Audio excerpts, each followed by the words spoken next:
بسم الله الرحمن الرحيم كل وناكسن داوديال كسو دوادا برنامجka bandhiga HBN barnaamijkan waxaynu gabi ahaanba ku eegaynaa warbixin xasaasi ah oo lagu daabacay wargeyska Financial Times ayaa waxa looga hadlay sida Mareykanku dhiiqada lugaha ay u sii galayaan dagaalka ka socda gobolka Bariga Dhexe iyadoo madaxweynaha Mareykanka Donald Trumpna xaaladdu ay ku sii adkaanayso inkastoo ay socdaan dadaalada ka diblomaasiyadda oo la soo bandhigay hindisiyaal xabad joojin kooban haddana Iiraaniyiinta ayaa waxa lagu soo waramayaa inay siiba xoojiyeen duqeymaha ay ku hayaan wadamada khaliijka iyagoo si toos ah u beegsanaya agabka military iyo goobaha ay ku sugan yihiin ciidamada Mareykanka waxaana wacad ay ku mareen inay sii ballaarin doonaan weerarada haddii Mareykanku uu ka dhabeeyo duulaanka uu damacsan yahay inuu ku qaado jasiiradaha waddankaasi iyo kaabayaasha ee shidaalka xaaladda ayaa waxay u muuqataa inay faraha ka sii bixi karto madaxweyne Trump qolka xaaladda degdeg ah ee aqalka cad saraakiisha sarsare ee gaashaandhigga Mareykanka ayuu kula shiray xulashooyinka miiska saarana waxaa ka mid ah in ciidamada Mareykanku ay ku degaan jasiiradaha ee ku yaala gacanka Bershiya iyo Hormuz arrintaasi oo khubarada Mareykanku ay ku sifeeyeen inay tahay ciidanka Mareykanka oo toogasho lagu xukumay waa intii halkaasi la geeyo haddaba xogtan imika soo baxday oo lagu daabacay wargeyska Financial Times waxayba ka digaysaa xaaladdu inay faraha ka sii bixi karto suurtagalna ay tahay in Iiraaniyiintu ay beegsadaan xarunta nuclearka ugu weyn Israa'iil ee Dimona iyo saldhigga Britain iyo Mareykanku ay ku leeyihiin badweynta Hindiya ee lagu magacaabo Diego Garcia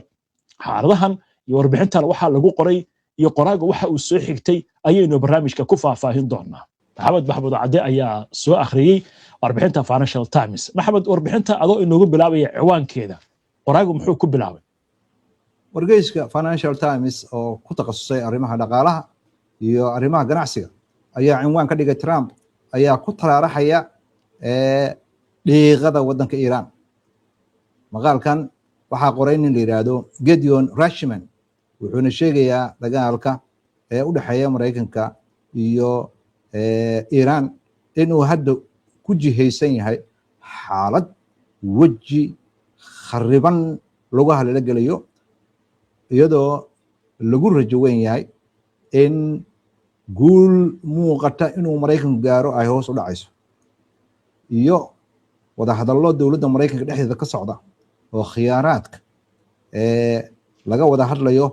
ay ka mid yihiin in xukuumadda Iiraan la bedelo kadib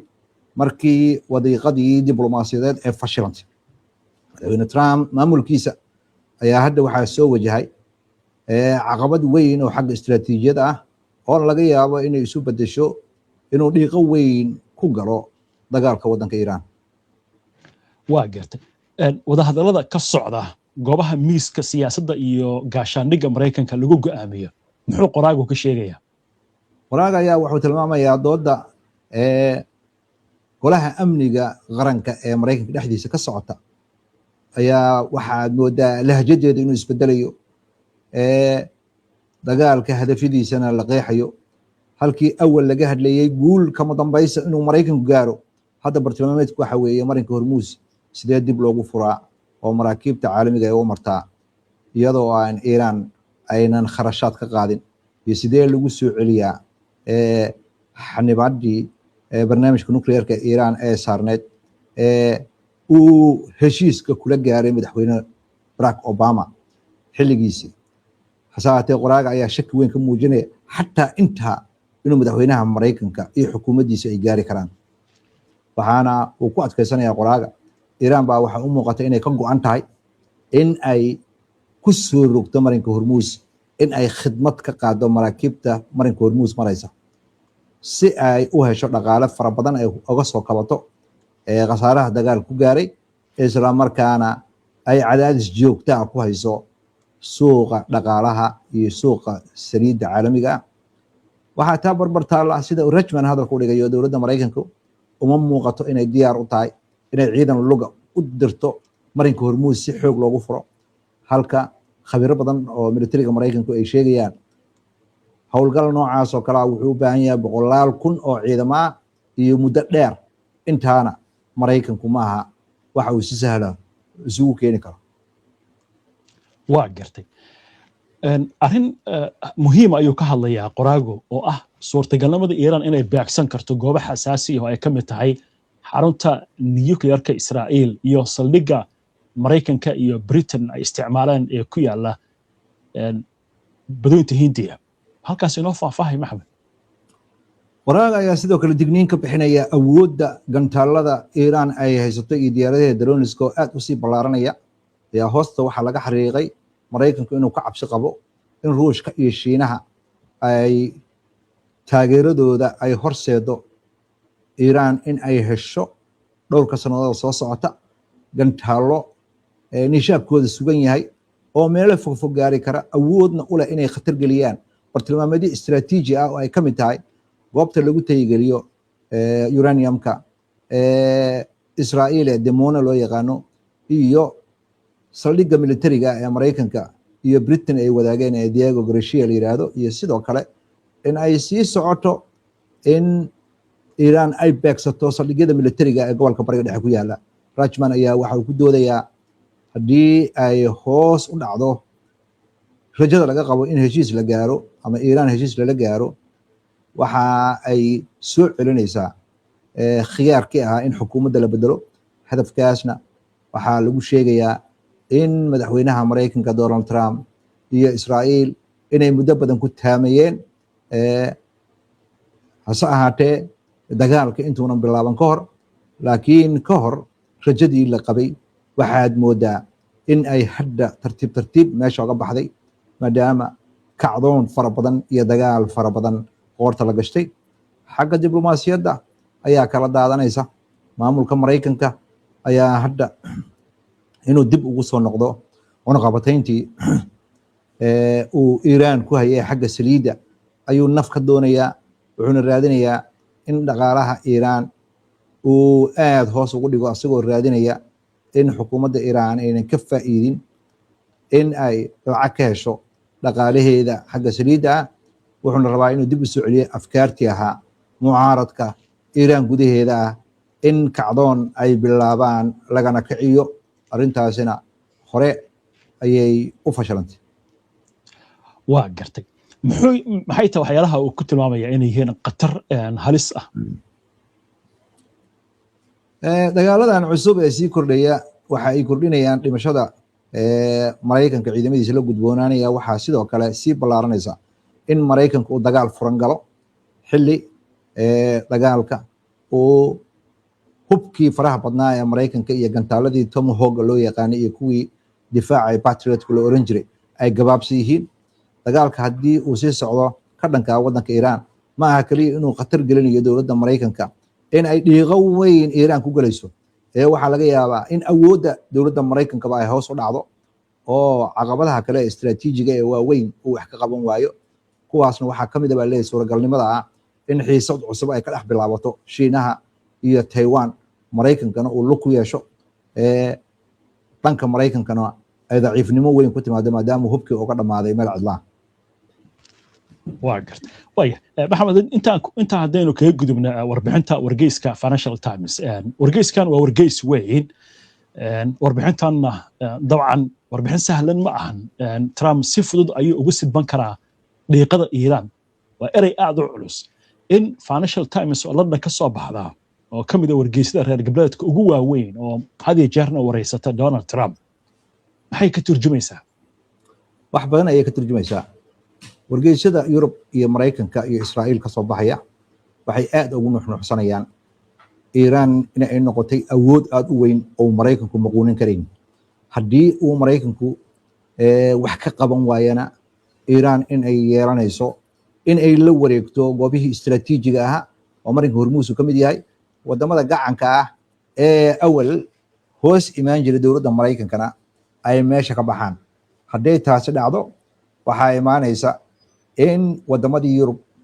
iyo wadamadii Mareykanka ay dib ku noqonayso in ay dib ugu soo noqdaan saaxadda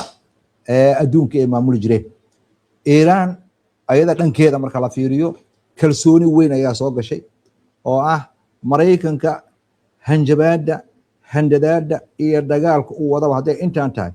intaan waa u adkaysan karnaa. waxa aan geysanayno iyo waxa uu geysanaya marka la isbarbar dhigo sida iiraaniyiinta hadalka u dhigayaan xanuunka annagana gaaraya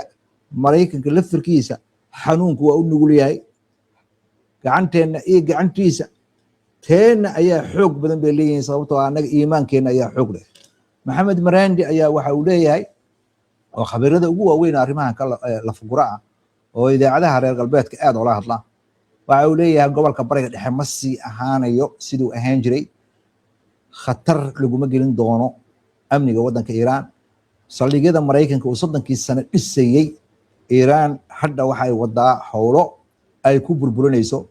waxaana qarka u saaran tahay waddanka Kuwait iyo waddanka Bahrain iyo Jordan oo ah goobaha ugu badan yahay maraykanka burbur xoog la ayay ka wadaa Sacuudigana waxaad moodaa in ay duqaysay xeryo military dhowrkii saacadood la soo dhaafay waxaana muuqata iiraan in mar ka dambaysa ay ku dhacayso in ay samayso waxyaabo ay hore u sameyn jirin waxayna ku hanjabtay inay isticmaali doonto hub ayna hore u isticmaalin iyo xirfado ay hore u isticmaalin hore ayayna u sheegtay maraykanka inay daraasaysay dagaalkiisa iyo qaabka u dagaalamay iyo wax walba inta fiirisay oo daraasaysay ayay waxay aragtay inay dan ugu jirto inayna maraykanka oga harin gardaradan joogtada u bartay waa gartay waa yahay laakiin haddii hubkaas isticmaasho iiraan ninka xoog weyn hortaaba waxaan aqaabay Soomaalida hore u tiri Trumpna wuxuu ku hubaysan yahay waa nuclear markaasoo lama oran karo taa laftigeeda waxay noqon kartaa inuu ku carabaabo su'aashaas waa su'aal fiican oo hore dhowr goor la is weydiiyey su'aal kale ayaa su'aashaas daba taala maraykanka hadduu nuclear isticmaalo xataa oo ay iiraan ka baqi weydo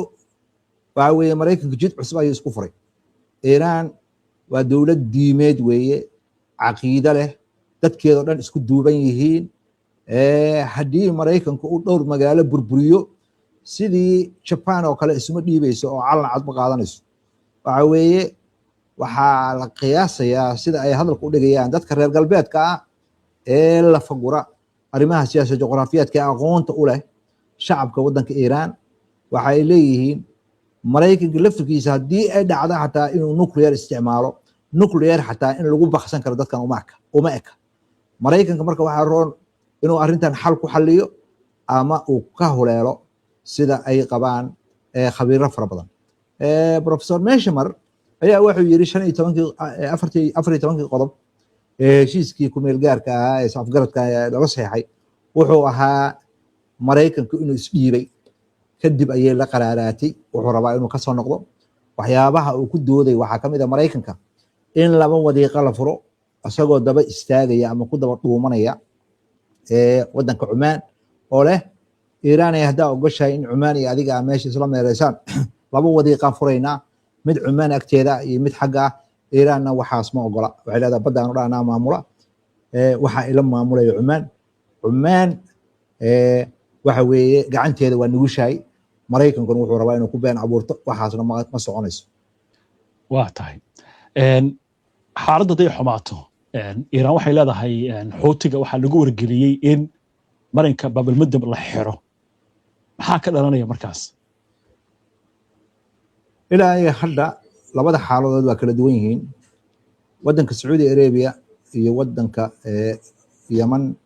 ururka xuutiyiinta oo jooga ayaa hadda madaxa iskula jira xabad joojin daciifa ayaa 4 sano ka hor la saxiixay xabad joojintii waxay burburtay markii aeroboortka Sanca la duqeeyay xuutiyiintu waxay la yimaadeen aragti ah